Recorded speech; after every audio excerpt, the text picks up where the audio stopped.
High, good morning সবাইকে। একটু বেরোলাম, ছেলেকে নিতে এসেছি। ছেলে সকাল থেকে স্কুলে এসছে, নিতে এলাম। গিয়ে একটু আজকে প্ল্যানিং আছে টুকটাক মার্কেটিং করার। ছেলের টিউশন আছে, ছেলেকে ছেড়ে দিয়ে তারপরে যাব।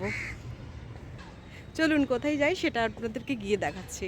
এখন থেকে বলছি না যে কোথায় যাচ্ছি, কারণ এমন সময় হয়তো বলে ফেললাম, বাট যেতে পারলাম না। তাই যাই, গিয়ে আমি দেখাচ্ছি কোথায় আছি। কত লম্বা বলছিলাম যে আজিদের মালগুলো বডিগুলো খুবই চাপা, বাচ্চাদের যেই বাচ্চা দেখি একটু ধরুন। এখন এরকমই চলছে। এটাই লাগবে। 30 পাঁচ আমাদের। বাচ্চার পাঞ্জাবিটা কি সুন্দর না? না আপনার 30 লাগবে। ওখানটাতে এত সুন্দর সুন্দর কালেকশন। এটা 30 দিয়ে এটা 36 কোনটা না নেবো, আর যেটা নিতে এসেছি সেটা আগে দেখি।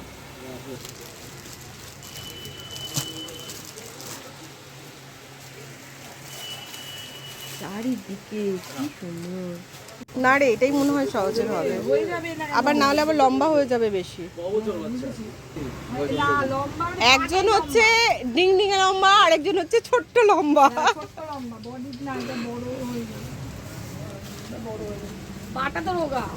ইয়েলোর সাথে না এটা হোয়াইট না গেলে ভালো লাগবে না, হোয়াইট পাজামাটাই ভালো লাগবে এটার সাথে।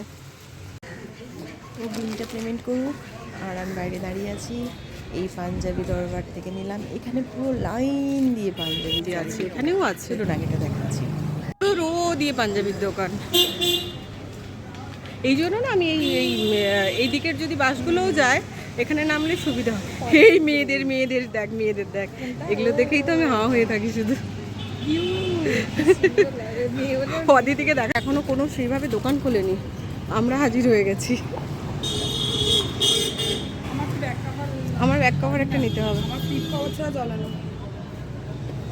ভালো লাগছে। আমরা এই রাস্তায় হেঁটে হেঁটে মরে গেলাম গঙ্গা খুঁজে খুঁজে। এই রাস্তাটা আমরা আসিনি, আমরা এই রাস্তাটা জানিও না। আমরা এই যে দুই বান্ধবী ক্লান্ত, গঙ্গা খুঁজে খুঁজে আমরা ক্লান্ত হয়ে গেছি। তো যাচ্ছি গঙ্গার দিকে, ছেলে পেয়েই ছাড়বো গঙ্গা। আমরা হাতিবাগানে চড়েছি, হাতিবাগানে মার্কেটিং করেছি, লাস্টে ছেলেগুলোর পড়া শেষ হয়নি। আমরা আপাতত গঙ্গায় যাচ্ছি, মন শান্ত করতে যাচ্ছি।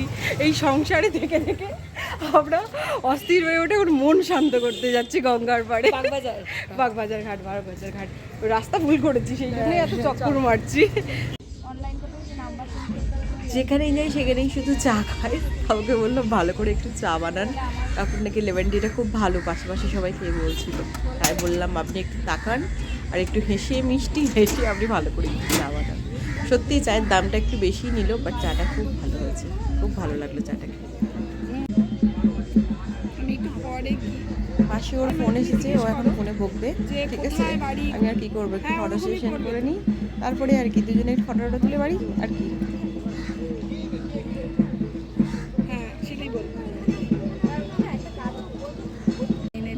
ফাইনালি গঙ্গা, ফাইনালি আমরা বাগবাজার ঘাটে এলাম।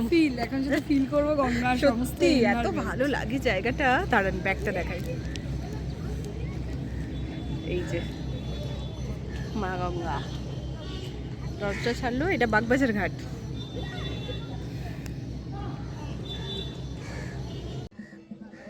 আমাদের সাথে আপনারাও একটু জায়গাটা উপভোগ করুন। মা গঙ্গার দর্শন বলে কথা। আজকের ব্লগটি এখানেই শেষ করলাম। ভালো লাগলে একটু লাইক, কমেন্ট, শেয়ার, সাবস্ক্রাইব অবশ্যই করবেন প্লিজ। এইভাবেই পাশে থাকবেন, যাতে আমি আমার আগামী দিনগুলো আরও সুন্দরভাবে চলতে পারি আমার জার্নির পথে। চলুন টাটা, বাই বাই, সবাই খুব ভালো থাকুন।